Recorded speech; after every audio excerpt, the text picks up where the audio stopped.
Join me, friends, as I try out Veative Labs' augmented reality eye and brain models from their augmented reality package. This is me trying it out at an education technology conference in London. The ambient sound was a bit too much to really listen to what I was saying, so I've re-recorded the audio. So this is a augmented reality, which means not virtual reality, but relies on the creation of holograms superimposed on real life.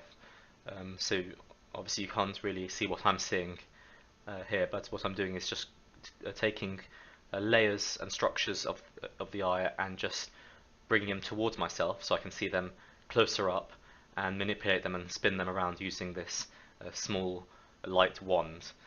And so, for example, I'm bringing the muscles very close to where I can see them, so that they're only about 10 to 20 centimeters away from my glasses. And the glasses themselves are very light glasses, similar to what 3D glasses in the cinema are like. So as a result, they're not as immersive as virtual reality, which brings with it the advantages, of course, of being able to just communicate with people and not kind of losing your idea of where you are in reality. So, for example, the claustrophobia and the heat that you get from virtual reality is prevented using this. All the interaction with the structures are done with that small wand, and it can also be used as a kind of mouse to click and go on structures descriptions and alternate the layers of what you're looking at as well.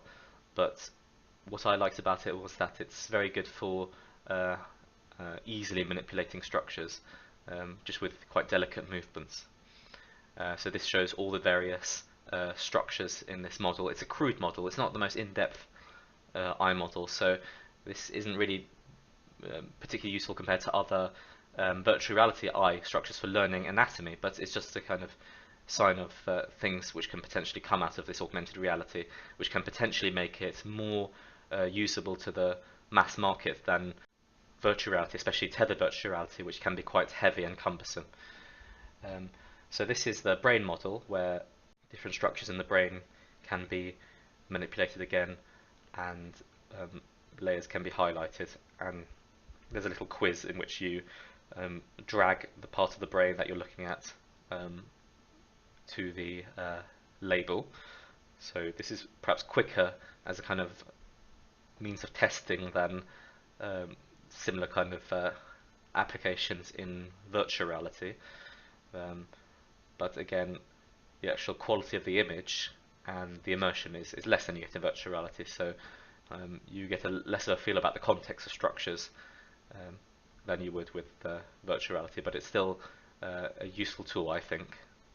Most importantly, if you're using this tool and people call you for whatever reason, then you can actually respond to them quickly, rather than in virtual reality where you have to pause, take off the headset,